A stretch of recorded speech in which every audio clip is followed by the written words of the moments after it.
Before history is written, it's played. Before it's frozen in time, it's fought one shift at a time. Before it's etched in silver, it's carved in ice. What happens next will last forever. The Stanley Cup Final on ABC and ESPN Plus begins Saturday. I am Madison Timmons. I'm Chris Susi. And we're paranormal specialists who live in the most haunted city on earth, Savannah, Georgia. Every day is Halloween in our line of work, so join us as we spin true tales of haunts, murders, and disturbing Savannah history.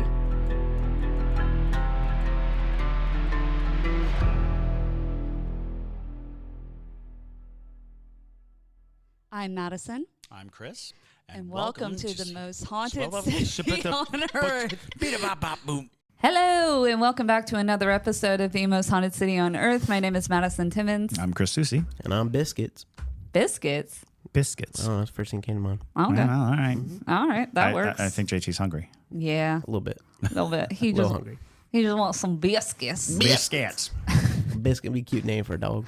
Biscuit's a cute name for a dog. We're talking about how dog and food. Yeah. Yeah. How's puppy life going for you? There have been moments of puppy's blues. I'll be honest with you because he is kind of a terror. But he's going through that phase.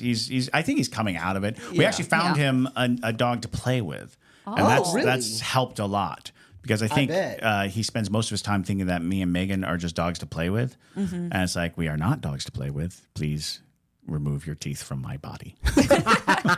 He's going through changes. Yes, he is.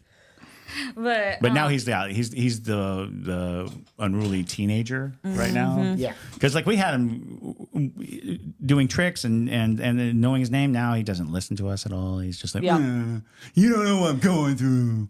It's like, you're right. I'm sorry. I'm sorry. You're correct. But you do have to go outside and do your business. Has he had any accidents?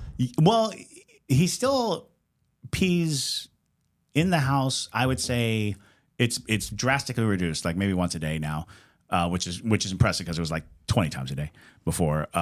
But it's interesting because he doesn't have accidents in his kennel. Okay. So like he goes the night without having accidents. That's where he when sleeps, we leave, Yep. he doesn't go in the kennel at all. And sometimes he'll just go to the door and be like, I need to go out. And then he'll just pee right at the door. And you're like, yes, that's correct. Ideally, you just have to wait till you're on the other side of that door. Just the life of puppies. Puppy life. Puppy Yeah. life. Yeah, Tartan was so bad about that. He's a sweetie, though. He's very sweet. We love Oberon. He's very sweet. Obi. Obi. But yes, including puppies and biscuits and things like that, we have Ghostmail as well. You've got Ghostmail. Yes, we do. Yes, we do. And a couple quick announcements before we get into the Ghostmail. We are doing a new series, a new segment, I should say, for the Parajunkies. We live stream a lot of the episodes when we're filming them. And basically, 30 minutes before we start filming, we're going to do a new segment called The Fix. Yes. Where pretty much we discuss various paranormal topics that we're into, true crime topics. Or just our week in general. But also doing Q&A. Direct chat back, yeah. Yeah, direct chat back with the Parajunkies. It's very fun. So we just did our first one today when we were filming this. Success. Very successful. So join us over on Patreon for that. But if you become an Ultra Parajunkie, we're going to be also doing a new thing that we like to call the Detox. The Detox. Yes. And pretty much it's going to be a once a month sort of happy hour sort of dealio. And pretty much you can bring a cup of coffee, a cocktail, a beer, whatever you're feeling that day, a snack. And we'll just hang out on Zoom and get to know all of our Ultra Parajunkies. For sure. They get to meet each other because Patreon is faceless to a degree. So I'm sure it'll be nice to actually get to see all of the patrons. Yes. But Yeah, so we're going to go ahead and dive on into our ghost mail. Dive on into the ghost mail. Anyways, so our first one comes from Courtney. So, good evening. Well, good morning for us. Guten Tag. Guten Tag. But yeah. Guten Morgen. Guten Morgen. Guten Tag. Good day. Guten Tag. The whole day. Whatever. Yeah. Yeah. You're right. So I'm finally catching up on your episodes on YouTube, and I just finished the episode you did that was dedicated to Ryan. I hope she's now resting peacefully. Yes. If you are new here, Ryan was one of our para-junkies that unfortunately passed. And so we did an episode reading her ghost mail. But I've written before and just had to share this with you. Back in November of 2023, my husband Landon surprised me with a trip to Savannah with the purpose to do some type of ghost investigation, relax, and secretly hopefully run into one of you. And we did. I remember running into Courtney. I serendipitously spotted Madison at this breakfast hub, and the food was amazing. And of course, had to say hi. Madison, you're so sweet, and I honestly couldn't believe our paths were crossing. We had absolutely no plan in the morning, and dragged our feet about and ended up at that restaurant, and there you were. Yes, it was very nice to meet you as well, Courtney. Funny enough, I was already feeling a spooky high because the night before I had seen my first Savannah ghost. Ooh, okay. What restaurant was it again? It was Sentient Bean. Oh, Sentient Bean. Okay, Yes. cool. We had been walking the strip all afternoon/evening and stopped into a little shop. As we were stepping out of the shop, I noticed 3 people walking in our direction, but start to go around Landon. As he's in front of me and I'm foreseeing a collision of sorts, I reach out to grab him and tell him to watch his step. He's stepping backwards off the curb when all of a sudden the third person is gone. I honestly couldn't believe it. This was a fully embodied man in jeans and a hoodie up over his head, and all of a sudden he just wasn't there. Wow. Okay. As you know, I've seen orbs, but never full apparitions. The next evening, we decided to go on a ghost investigation at the Savannah Theater, and this was quite the experience. We went with a group ran by a paranormal shop in the downtown area, and it was quite eventful. 5 stars, LOL. Anyway, I'm beat. It's late, and we're sitting in the balcony listening to the tour guide talk about the spirits within the theater prior to us fanning out. As I'm sitting there, I find myself nodding off. Then I suddenly wake up and just start crying. Quietly but uncontrollably for like 3 minutes. Apparently, there's a spirit there that does that, makes guests cry. Carrying on. Interesting. That's new to me. Oh, wow. Very interesting. Carrying on, we continue on our investigation, including looking for Ben, but to no avail. We later go backstage, I believe stage right, and we're doing a voice box, and we very clearly get some responses from a woman, not the diva, though. Excuse my phrasing, I can't remember her name. Betty. Or Elizabeth. Yes. She made it known that she doesn't like Betty. I specifically changed it to Elizabeth on my tour because I was calling her Betty for years. And I was like, I'm so sorry. I'm so sorry I said this in front of your space. But yes, she just wanted us to leave, and so we left. We went to the dressing room with the mirrors, and my, oh my, someone was very responsive to me. The spirit sat to my right, and the box was with the headphones and light was screaming anytime I point it in that direction. Oh, I think, was it like an EMF reader? Maybe? I don't know. Or REM pod if it was screaming. Yeah. There was also a sound box in the center of the room. As we sat, we noticed a repeated drum beat over and over and over again. Which isn't Chippewa Square a site of one of the Yamakra burial sites? I know Wright Square is, but that's right there. So Yeah. I wouldn't doubt it. I mean, Savannah was the bluff overlooking the water, which was more of a site for burial than living. Right. That's kind of one of the reasons why the land wasn't of high value, like farming or Right. fishing, or because the water is still very salty right there. Mm-hmm. So it doesn't really behoove anyone to live right on the river for the water's sake. Mm-hmm. Well, even the soil's sake too. 'Cause Well, and the soil is terrible. it's clay and sand. If you've ever tried to grow anything here, it's hard. But regardless, though. Yeah, Madison. I had to buy Madison.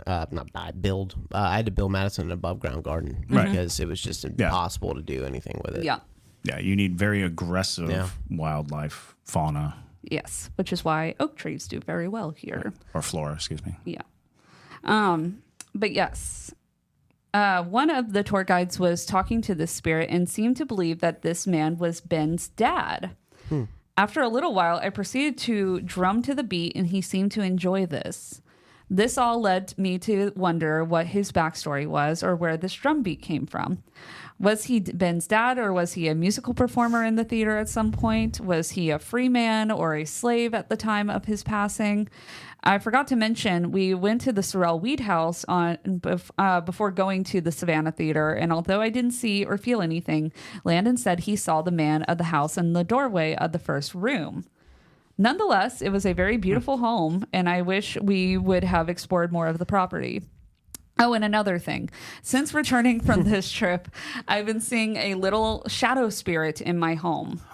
It's maybe 2 feet and peeks around the quit peeking. I hate peeking ghost. And it peeks around the corner of my bedroom door frame. Doesn't seem menacing or anything like that, but I don't indulge it.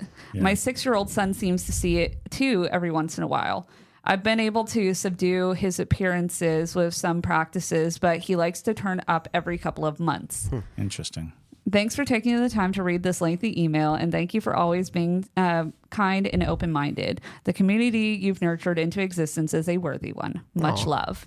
Thank you. It's very sweet. Very. Yeah, I'm not surprised that you might have picked something up here in old Savannah.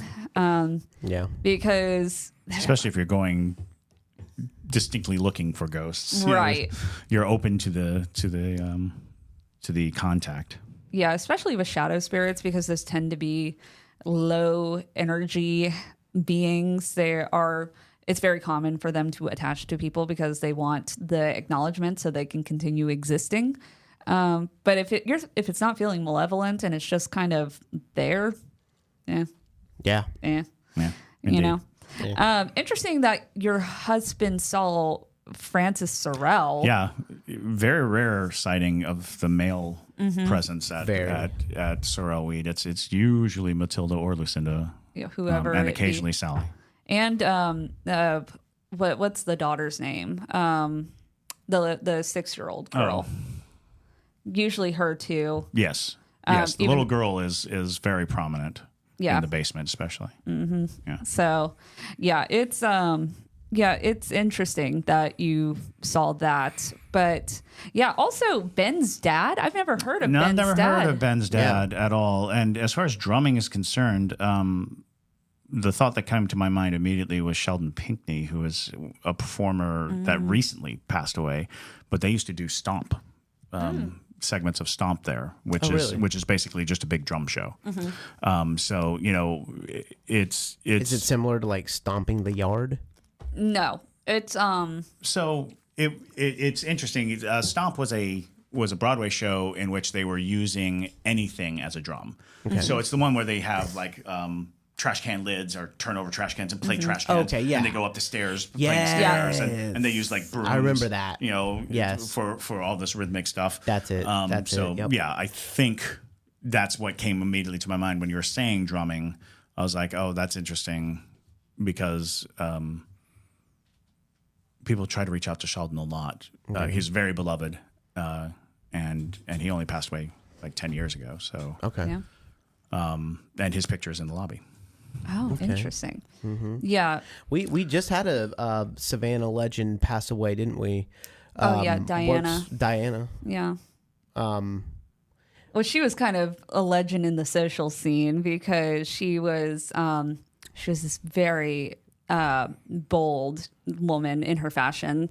She died at 90 something years old. Right. Okay. And and she always came in like these super outrageous outfits out to, She was like 90-year-old in these outrageous outfits. Always wore red lipstick. Yeah. always had big glasses on. She frequented Savoy Society, which is how I knew her. But she recently passed away, and they had a little memorial for her at the airport, which we saw, which was cute. R.I.P. Which is very Savannah, you know? It's very Savannah. You know, I was thinking it's like keep Austin weird, right? But we should keep Savannah quirky. Savannah is quirky, that's Quirky for as sure. heck. Savannah odd. Yes, I mean, odd. I always call it the Midsummer's Night Dream. What's it called? The book here. Midnight in the Garden. Yeah, I mean, all the tourists know it, the locals don't. Right. But anyway, The book. Yeah, People just refer to it as the book. When I first That's moved how here, I do. a woman and I moved here when the Midnight in the Garden Good and Evil first came out, and this elderly, sweet, grandmotherly woman, total stranger to me, is like, "Have you read the book?" The book. And I thought there's only the book in my life, and that's the Bible. And I'm like, well, yeah, I have. And she said, "Isn't it wonderful?" I was like, "A lot of people love it." And she's like, "Oh, I just love that drag queen." And my head was like, drag queen. You're like drag queen in the Bible. You have the New Testament. I give the newest testament. This is the newest testament. Very progressive. That's hilarious. Oh my gosh. Yeah. R.I.P. Lady Chablis, man. Yeah. Jesus is a biscuit, let him stop you up. Not Lady Chablis, Latrace Royale, but but it felt fitting. It did. But anywho, yeah, it's that book is very below tier. Why did I mention the book? I mentioned the book for some reason. I don't remember why you mentioned it. Because of the weird and quirky. It's quirky. Yeah. It highlights a lot of the quirkiness of Savannah. I think Clint Eastwood nailed it. Yeah. Well, a lot of people thought he toned it down.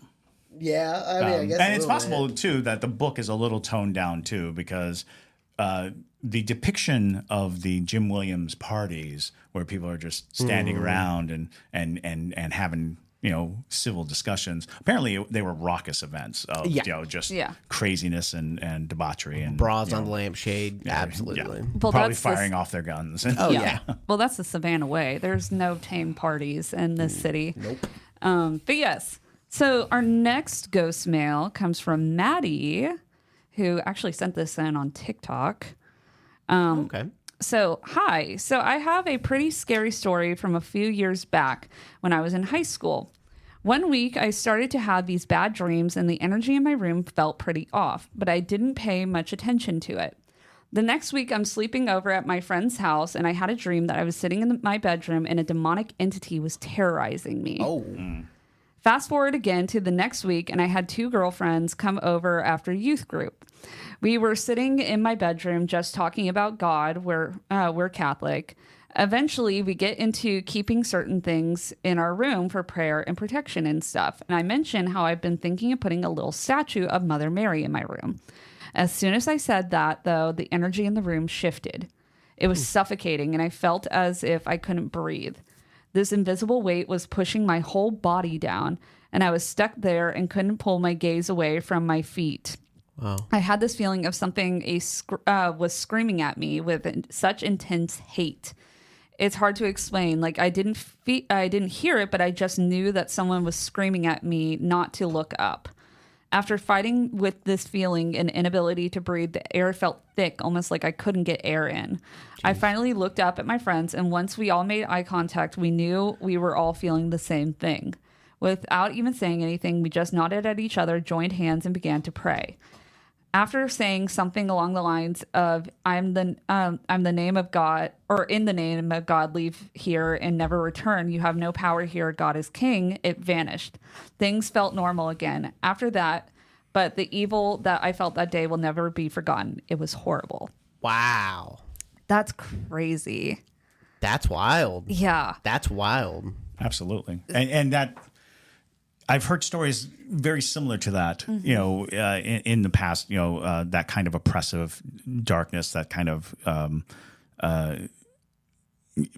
for lack of a better term, demonic presence is one of the most fascinating aspects of it is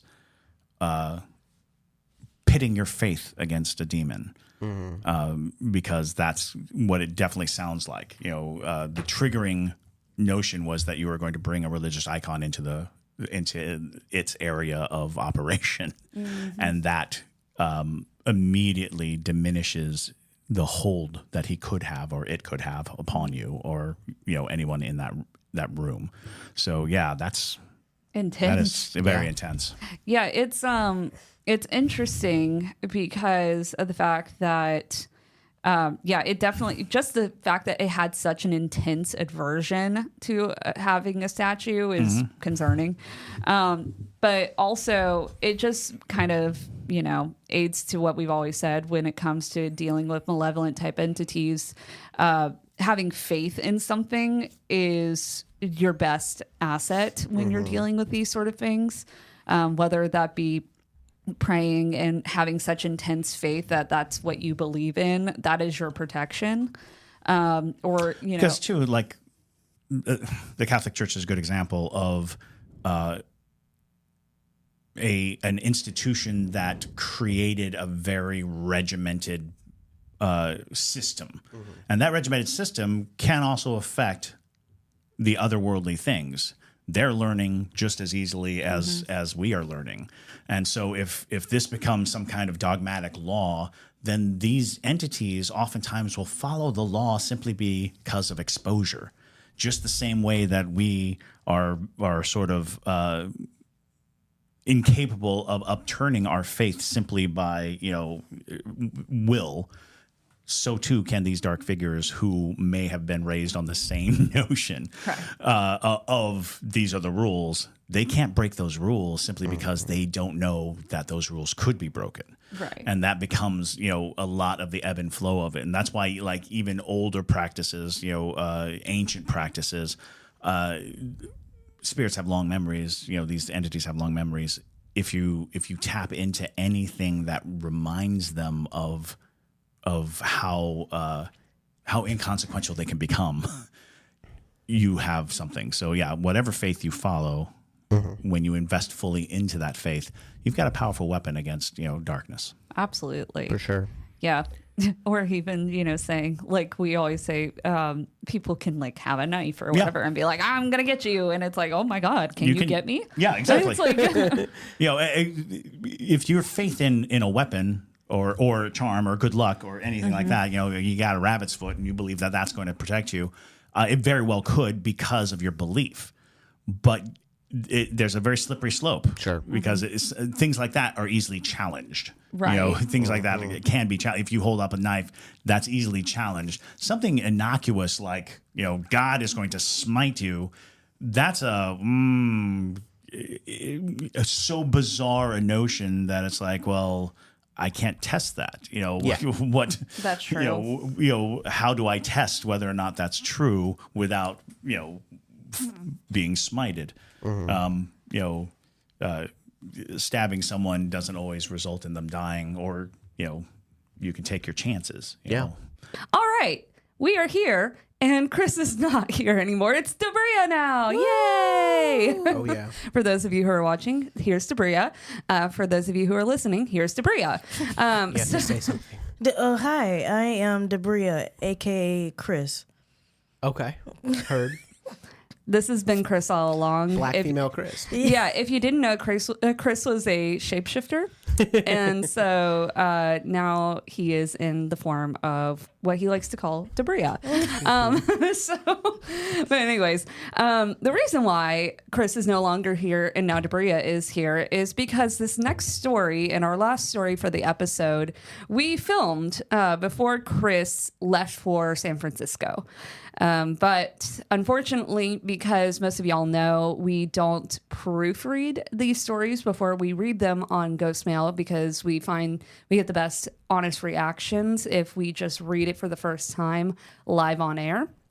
Sometimes it doesn't work out. And so that happened with this story. So we are refilming this at a later time than when we filmed the rest of the episode. So hence why we're all in different outfits, and Chris has now changed forms. But yeah, so we're going to finish up the episode with Parajunkie Alexis's story. Yes. So buckle in, everybody. You ready, Debria, Chris? Yes, I am ready. All right. All right. Hey y'all, I have a few stories, but I wanted to tell the main one first. It's a bit long, but I will get to the point where it is shareable. Also, I'm very excited if y'all read this, and I'd love to know what your opinion of what you think it was. Some context. My house was built in the 1920s in East Los Angeles from what I know from previous owners. It was originally owned by a Jewish couple, and they had no deaths in the house. Then it was a Japanese family who, again, had no deaths in the home. Then it was my grandparents. We are Mexican, and in the 1940s is when the grandparents owned the house. The only death that has taken place there is my grandfather, who passed while in hospice in his room. I have also been able to see, hear, and feel spirits since I could remember, but I do not like seeing them. It scares me beyond belief, so when I feel them, I try not to look towards what I hear/feel. Story starts with me being awoken from my sleep by a loud bang, and the sound was familiar to me. It was my old wooden door, the same door that has been there since the 1920s, hitting my dresser that was behind my door.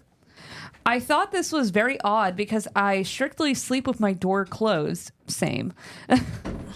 I thought that this may have been my parents, so with my eyes closed, I sleep with an eye mask. I said, "Mom, Dad?" I did not hear a response, and that's when I felt the energy of the room shift, from me being alone to something there with me. I was trying to feel if it was a spirit that normally haunts my house, and it did not feel recognizable to me. It felt angry and even downright evil. I was trying to calm myself, because at this point I was pretty spooked, and was trying to convince myself that there is nothing there and that I am safe. While I am trying to gather myself, that's when I hear it walk behind my headboard and stare at me over my bed face to face. What the world? I felt it breathe on me as if it was staring at me, and at this point I was starting to shake out of fear. It remained in that bent over position, staring at me for what it felt like forever, but I imagine was a few minutes. That's when I felt it stand straight up again and walk from the back of my headboard to my door multiple times. At this point, I knew what it wanted. It wanted me to look at it, and I refused. Good for you, Alexis. Yes. After hearing it walk back and forth, it stood at my headboard again and bent over to stare at my face to face. I believe at this moment my brain was too afraid to face what was happening, so I fell back asleep into this nightmare. In this nightmare, I am running with my mother from this fire chasing us. We hit a dead end, and my mother then turns around and yells at the fire as it's getting closer. "Stop it, Tabitha!" I believe that this was the entity providing me with its name. I was awoken again to the feeling of someone from the end of my bed climbing on top of me. I felt its hands pulling to get itself. Yeah, I concur. I felt its hands pulling to get itself on me, on my legs, and then my abdomen area. That's when I felt it staring at me again, and this time I could hear its sickly, asthmatic breath on my face. Lord. And I was at this point terrified, and I felt myself shaking out of fear. And all I could do in that moment was turn my head to the side so I could not be face to face with it. Then, in a snap, it disappeared. I felt it off of me, and in that moment, I could not feel anything with me in the room. I gathered all my courage I could to grab my phone and run to the restroom with my eyes closed. I made it and managed to call my best friend, and he also feels spirits, and he told me to go get my mom and have her sleep with me and to not show you were afraid. Minor context. My mother and I do not have a good relationship. I never show her fear or any emotion like that, so for me to request to hold her hand and sleep with me was beyond abnormal. In fact, she was shocked when I asked her. After speaking to him and turning on the lights, I stepped out of my bathroom and looked in my room, and my door, which again I do not allow to be open as I sleep, was wide open. Oof. That's a yikes. Big yikes. Mm-hmm. This confirmed for me what I just went through, and I thought to myself, oh my God, this really happened. I ran to my mom, who never believed my ghost stories and was grumpy that I woke her up and had to lay in bed with me. As we were trying to sleep, I felt it enter the room again. I felt it start to lean into my face and stare at me again, and I began to shake. That's when my mother said, "Alexis, it's okay. There is not," and she stopped mid-sentence. Oh, I thought that was. I was like, again. Oh, no. Wouldn't that be something? But she stopped mid-sentence and paused for a moment, and I felt her jolt up and pull on my arm and say, "No, we aren't staying here. Sleep in my room." At this point, I was so emotionally exhausted with all the fear I felt, I managed to fall asleep quickly. The next morning, I wake up, and she is in the kitchen, and she doesn't face me. Ooh. In fact, she won't face me, and I kept asking her what was wrong. She turned around, and I saw her pale, eyes wide, all the symptoms of shock, and I said, "You saw it, didn't you?" And she kept nodding no, and I said in Spanish, "Just tell me already." She sat me down, and I said, "I've never believed you until last night. I saw it." Oh. I opened my eyes when you were shaking, and it was like something out of The Exorcist. I saw this horrible green face with horns, and its skin looked like stone. Wow. We have gotten priests. It's like full demon. Yeah. Classic portrayal of a demon, too, which is kind of bizarre. I thought I knew, and then they said green, and now I don't know anymore. You're like, the green's not doing it for me. I need it to be red. But we have gotten priests, a Mexican witch called a curandero, a Jewish blessing, and I have begun practicing witchcraft. I'm a baby witch. And cleanse my home once a month, and that entity has never come back. My other ghosts still remain, and I have so many other stories, but this is the main one. Oh, boy. Mm-hmm. Goodness gracious. That's crazy. Yeah. At first, I was like, this feels very hag, succubus. Yes. Very hag.